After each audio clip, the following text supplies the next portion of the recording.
Welcome to smart competitive school. আজকে আমি শতকরা বা পার্সেন্টেজের উপরে পঞ্চম ক্লাসটি নিয়ে এসেছি। এর আগের পর্বগুলোতে আমি 1 থেকে 4 নম্বর পর্যন্ত ক্লাসগুলো কমপ্লিট করেছি। তোমরা যদি ভিডিওগুলিকে দেখে না থাকো তবে আমার প্লেলিস্ট থেকে সেই সমস্ত ভিডিওগুলিকে অবশ্যই দেখে নেবে, কারণ আজকের যে ক্লাসটি রয়েছে এবং যে টাইপের অঙ্কগুলো আমি দিয়েছি সেগুলো কিন্তু টোটালটাই আগের ক্লাস থেকে বেস করা। ঠিক আছে, তাহলে স্বাভাবিকভাবেই তোমরা যদি আগের ক্লাসগুলো না দেখে থাকো তাহলে কিন্তু এই অঙ্কগুলো বুঝতে পারবে না। তাহলে দেখো যে আজকের যে অঙ্কটা রয়েছে তার মধ্যে প্রথম অঙ্কটা দেখো কি বলেছে, যে এক ব্যক্তি তার মাসিক আয়ের 20% বাড়ি ভাড়ায় ব্যবহার করে। মানে যত যত টাকা মাসিক ইনকাম হচ্ছে তার 20% হচ্ছে বাড়ি ভাড়ার কাজে ব্যবহার করা হচ্ছে। বাকি টাকার 75% তিনি বাড়ির অন্যান্য খাতে খরচা করেন। মানে অন্যান্য খরচ হিসেবে তিনি কত পার্সেন্ট খরচ করছেন? তিনি খরচ করছেন 75%। ঠিক আছে, তাহলে এবার দেখো, যদি তার কাছে 250 টাকা বেঁচে থাকে তবে তার মাসিক আয় কত? তাহলে কত টাকা বেঁচে আছে সেটা দেখো, কত টাকা বেঁচে আছে? 250 টাকা, তার মানে এটাকে আমরা সঞ্চয় বলতে পারি। ঠিক আছে, তার সঞ্চয় কত বর্তমানে? 250 টাকা। কখন সঞ্চয়টা হলো? সঞ্চয় হলো প্রথমে আমি 20% কোথায় ব্যয় করলাম? 20% ব্যয় করলাম বাড়ি ভাড়ার কাজে, এবং বাকি বাকি টাকার, এখানে ভালো করে লক্ষ্য করো, বাকি টাকার যেটা পড়ে থাকলো তার 75% তিনি বাড়ির অন্যান্য খাতে খরচা করলেন। বোঝা গেছে? তার মানে এখানে কি বলতে চেয়েছি, ভালো করে কনসেপ্টটা বোঝার চেষ্টা করো। ভালো করে দেখো, যে ধরো আমার কাছে ইনকাম হচ্ছে এটা, টোটাল ইনকাম এটা, বোঝা গেল? টোটাল ইনকাম হচ্ছে এটা। এবার তার 20% আমি খরচা করছি, কিসে খরচা করছি? বাড়ি ভাড়ার কাজে। তার মানে এটুকু হচ্ছে 20%। তাহলে স্বাভাবিকভাবেই আমার কাছে পড়ে কত থাকলো? 20% বাদ দিয়ে এই সার্কেলটা একটু কি হবে? ছোট হয়ে যাবে, তাই তো? 20% চলে গেল, তাহলে এটুকু আমার কাছে বেঁচে থাকলো, মানে বাকি টাকা। এবার এরও আমি কি করলাম? 75% খরচা করে দিলাম। 75% মানে কত? ধরো এইটুকু, এটুকু হচ্ছে 75%। 75% খরচা করলাম, কিসে খরচা করলাম? 75% খরচা করলাম বাড়ির অন্যান্য খাতে। অন্যান্য খাতে খরচা করলাম, তাহলে কতটুকু বেঁচে থাকলো? এইটুকু। তার মানে আমার কাছে পড়ে থাকলো কতটুকু? এইটুকু। বোঝা গেছে? তার মানে এটা সমান সমান কি হচ্ছে? এটা সমান সমান 250 টাকা, মানে যেটুকু বেঁচে আছে সেটা সমান সমান 250 টাকা। তার মানে আমাদেরকে, আমি কত খরচা করলাম সেটা ম্যাটার করছে না, কত আমার কাছে বেঁচে থাকলো সেটা ম্যাটার করছে। কারণটা কি? কারণ এখানে বলেই দিয়েছে, সঞ্চয়ের পরিমাণ আমাদেরকে বলে দিয়েছে। বোঝা গেল? বেঁচে থাকলো কত? 250 টাকা। তাহলে আমরা বেঁচে থাকা, কত টাকা বেঁচে থাকলো তার উপরে ক্যালকুলেশনটা করবো। তাহলে ধরে নিচ্ছি যে আমার আয় ছিল এক্স টাকা বা আই টাকা, আই ইনকাম। ঠিক আছে, আই টাকায় আমি ধরে নিলাম। এবার প্রথমে আমি কি করলাম? 20% বাড়ি ভাড়ায় খরচা করলাম। তার মানে আমার কাছে বেঁচে থাকলো কত? 80%, তাই তো? তাহলে 80/100। বোঝা গেছে? 80/100। 80% মানে কি? ফ্র্যাকশনে করতে গেলে 80/100 কাটাকাটি করলে কত হবে? 4/5। সেটা আমি এখন করছি না, কাটাকাটিটা পরেই করছি। এবার যেটা বেঁচে থাকলো তার উপরে আবার কত? তার উপরে 75% খরচা করলো। তার উপরে 75% খরচা করলো, মানে বাকি টাকা যেটা এখন পড়ে আছে, এখন পড়ে আছে তার 75% তিনি অন্যান্য খাতে খরচা করলেন। তাহলে ইনটু ইনটু 75/100 হবে কি? সেটা হবে না কিন্তু, কারণ আমাকে কি করতে হবে? এখানে বলেই দিয়েছে যে 250 টাকা বেঁচে থাকছে, তার মানে কত বেঁচে থাকছে সেই হিসেবটা করতে হবে। 75% খরচা করেছি, তাহলে বেঁচে থাকছে কত? 25%। তাহলে এর এর উপর হিসেবটা করতে হবে। তাহলে 25/100। তাহলে ক্যালকুলেশনটা কিরকম হবে? ক্যালকুলেশনটা হচ্ছে আই ইনকাম ইনটু, প্রথমে আমি খরচা করলাম 20%, তার মানে আমার কাছে পড়ে থাকলো 80/100, ইনটু পরে খরচা করলাম কত? 75%, তাহলে বেঁচে থাকলো কত? 25/100, মানে 25%, ইকুয়াল টু কার সাথে সমান হবে? 250-এর সাথে। কারণ এখানে বলেছে লাস্টে আলটিমেটলি বেঁচে থাকলো কত? 250 টাকা, ইকুয়াল টু কত? 250। তাহলে কাটাকাটি করো, আই ইনটু, দেখো এগুলো কিন্তু 80/100 সাথে সাথে তোমাদের ক্যালকুলেশনে চলে আসবে। 80% মানে কত? 80% মানে ফ্র্যাকশনে 4/5, কাটাকাটি করার কোনো প্রয়োজন নেই। 4/5 গুণন 25% মানে কত? 1/4। এই লাইনটা তোমাদের করতেই হবে না, ইন্টু 1/4 ইকুয়াল টু 250। 4 4 কেটে গেল, তাহলে আই সমান সমান কত হচ্ছে? এটা এই পার্টে চলে যাবে, 250 গুণন 5, তাহলে 1200, 1250 সম্ভবত। ঠিক আছে, তাহলে দেখো এই যে,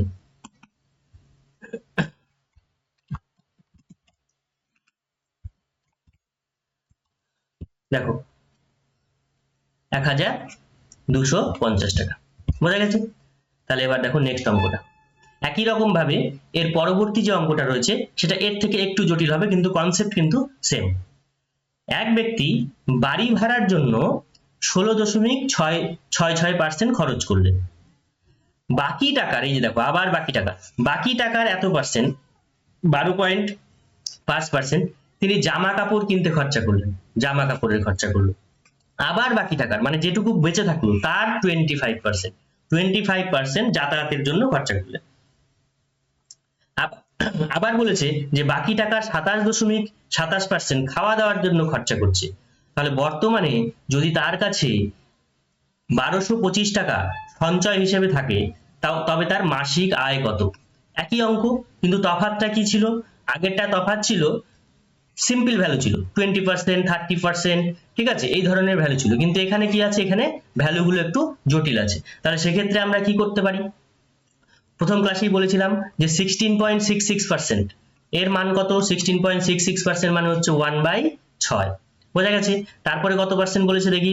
তারপরে বলেছে 12%, মানে 12.5% মানে হচ্ছে 1/8। বোঝা গেছে? তারপরে এই দেখো 25% মানে 1/4।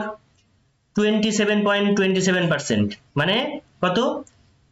3/11। বোঝা গেছে? তাহলে প্রথমটা কত হলো? 1/6, এটার মান হচ্ছে 1/6। 12.5 মানে হচ্ছে 1/8। 25% মানে হচ্ছে 1/4, আর 27.27 মানে হচ্ছে 3/11। এবার বলেছে যে কত সঞ্চয় হলো? সঞ্চয় হলো 1225 টাকা। তাহলে আমরা ধরে নিচ্ছি ইনকাম আই ইন্টু, বলছে বাড়ি ভাড়ার জন্য খরচা করেছে কত? 16.166%। তাহলে বেঁচে থাকলো কত? আমাদেরকে বেঁচে থাকার হিসাব করতে হবে, কারণ সঞ্চয় বলে, সঞ্চয় মানে কি? বেঁচে থাকা। কতখানি পড়ে থাকলো? তাহলে কত পড়ে থাকছে? 1/6 খরচা করছি, 1/6 খরচা করছি, তাহলে বেঁচে থাকছে কত? 1 - 1/6। তাহলে কত হলো? 6 - 1 মানে 5/6। তাহলে কত দিয়ে গুণ করবো? 5/6 দিয়ে গুণ করলাম, ইন্টু 12.5% খরচা করলো, তার মানে 1/8 খরচা করেছে, 1/8 খরচা করেছে। তাহলে বেঁচে আছে কত? বেঁচে আছে দেখো 1/8, 1 - 1/8, তাহলে কত হচ্ছে? 7/8। তাহলে কত দিয়ে গুণ করবো? 7/8 দিয়ে গুণ করছি। দেখো ইন্টু 7/8।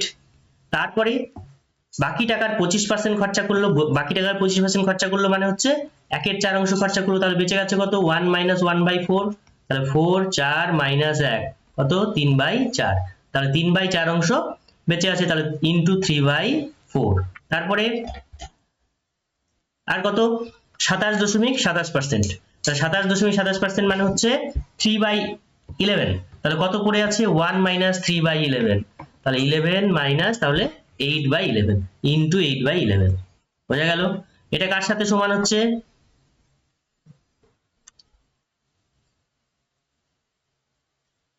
দেখো এটা কার সাথে সমান হচ্ছে? Equal to 1225।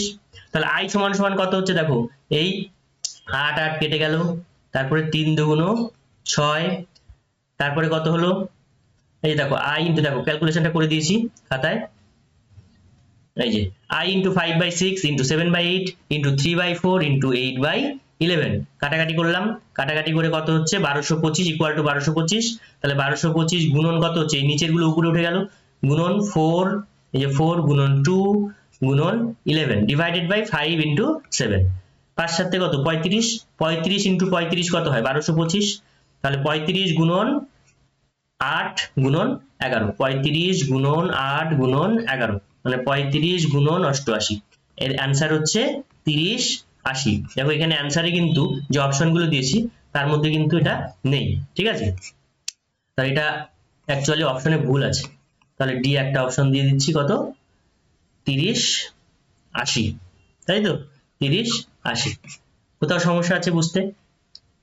ভালো করে দেখবে, কোথাও বুঝতে অসুবিধা হলে এই ভিডিওটিকে বারে বারে চালিয়ে দেখবে, তাহলে কনসেপ্টটা আবার ক্লিয়ার হবে। দেখো পরবর্তী প্রশ্নটি, দেখো পরবর্তী প্রশ্ন কি বলেছে, যে এক ব্যক্তি তার আয়ের, এটা দেখো আবার সিম্পল ভ্যালু, এক ব্যক্তি তার আয়ের 20% বড় ছেলেকে দেন, বাকি টাকার 30% ছোট ছেলেকে দেন, বাকি টাকার 10% অর্থ দান করেন। ভালো করে লক্ষ্য করবে, যখনই বাকি টাকা থাকবে তখনই কিন্তু এভাবে আমাদেরকে কত টাকা বেঁচে আছে সেই হিসেবে ক্যালকুলেশন করতে হবে। তাহলে সেম হিসেব, তাহলে আই ইন্টু 20% বড় ছেলেকে দিল, তাহলে কত বেঁচে থাকলো 80%, তাহলে 80/100। বাকি টাকার 30% ছোট ছেলেকে দিল, বাকি টাকার 30% ছোট ছেলেকে দিল মানে হচ্ছে বেঁচে থাকলো কত 70, তাহলে 70/100। তোমরা কিন্তু 70/100 এভাবে করে করবে না, ডাইরেক্ট লিখতে হবে আই ইন্টু 4/5, কারণ আমরা জানি 80% সমান 4/5, 70% সমান 7/10, কোনো 70 লেখার প্রয়োজন নেই, ঠিক আছে, আমি জাস্ট বোঝানোর জন্য করে দিচ্ছি। তারপরে দেখো বাকি টাকার 10% অর্থ দান করে, ডাইরেক্ট আমরা লিখবো কি 9/10, কিন্তু আমি এখন লিখছি 90/100 ইকুয়াল টু কার সাথে সমান হবে 1000, এখানে কত আছে 10,000 ওজন 10,080 টাকা, ঠিক আছে, 10,080 টাকার সাথে সমান। তাহলে এবার ক্যালকুলেশন করো, এই 0 0 কেটে গেল, এই 0 এই 0 কেটে গেল,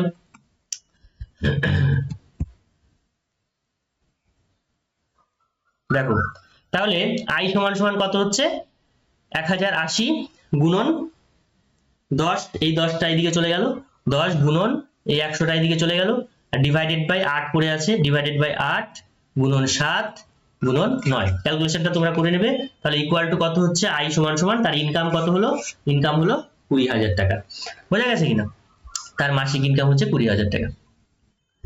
এরপরে দেখো এই অঙ্কটা দেখো, এবার এই অঙ্কটার সাথে আগের অঙ্কটা কনফিউশন হতে পারে, কিন্তু কিভাবে এই অঙ্কটা সলভ করবে, রাধা তার আয়ের 40% খাবারের জন্য, 20% বাড়ি ভাড়ার জন্য, 10% বিনোদনের জন্য এবং 10% হাত খরচের জন্য ব্যয় করে।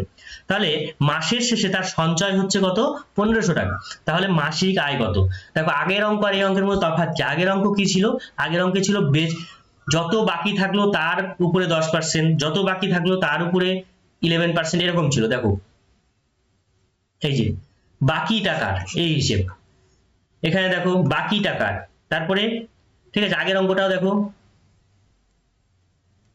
এই যে বাকি টাকা, তার মানে বাকি টাকার উপরে হিসেবটা করছে, কিন্তু এখানে কিন্তু সেই হিসেবটা নেই, এখানে দেখো কোথাও কিন্তু বাকি টাকার উল্লেখ নেই, এখানে টোটাল খরচাটা বলেছে যে রাধা তার আয়ের 40% খাবারের জন্য, বাকি টাকার বাড়ি 20% বাড়ি ভাড়ার জন্য যেরকম কিন্তু নেই, এখানে শুধু বলেছে কি 20% বাড়ি ভাড়ার জন্য, 10% বিনোদনের জন্য, 10% হাত খরচার জন্য। তার মানে এবার আমরা কি করব, এবার টোটালটাই যোগ করে দেবো, কত 40% প্লাস 20% প্লাস 10% প্লাস 10%, কত হচ্ছে টোটাল 40, আর 20-তে 60, 60 10 70, আর 10-এ 80, তার মানে ডাইরেক্ট আমরা 80-র উপরে হিসেবটা করব। তাহলে টোটাল খরচা আমি কত করলাম 80% মোট ইনকামের, তাহলে বেঁচে থাকলো কত, বেঁচে থাকলো 20%, এই অঙ্কটা কিন্তু আরো সহজ, তাহলে 20% বেঁচে থাকলো, তাহলে ইনকাম কত, ইনকাম হচ্ছে আই, আমি ধরে নিচ্ছি ইনকাম আই, তাহলে তার বেঁচে থাকলো কত percent 20%, divided by 100 equal to কার সাথে সমান হবে 1500-র সাথে সমান, ঠিক আছে 1500। তাহলে এখানে 20/100 লেখার প্রয়োজন আছে কি, পার্সেন্টেজ এবং ফ্র্যাকশনে আমরা পড়েছিলাম 20% মানে 1/5, তাহলে ডাইরেক্ট 1/5 ইকুয়াল টু 1500, তাহলে আই সমান সমান কত হচ্ছে, এটা দিয়ে গুণ হয়ে যাচ্ছে, তাহলে 1500 গুণন 5 মানে 7,500 টাকা। বোঝা গেছে? তাহলে আজকের মতো এই পর্যন্তই। আগের দিনে যে সমস্ত ক্লাসগুলো করেছিলাম তার উপরে বেস করে কিছু অঙ্ক, কিছু টাইপের ম্যাথমেটিক্স তোমাদের সামনে শেয়ার করলাম। এই টাইপের ম্যাথমেটিক্স তোমরা আরো অন্যান্য জায়গা থেকে সলভ করার চেষ্টা করবে, যদিও আমি পরবর্তীতে আরো এই ধরনের অঙ্ক নিয়ে আসবো, ঠিক আছে? তাহলে ভিডিওটিকে ভালো লাগলে লাইক, শেয়ার এবং সাবস্ক্রাইব করবে। Thank you.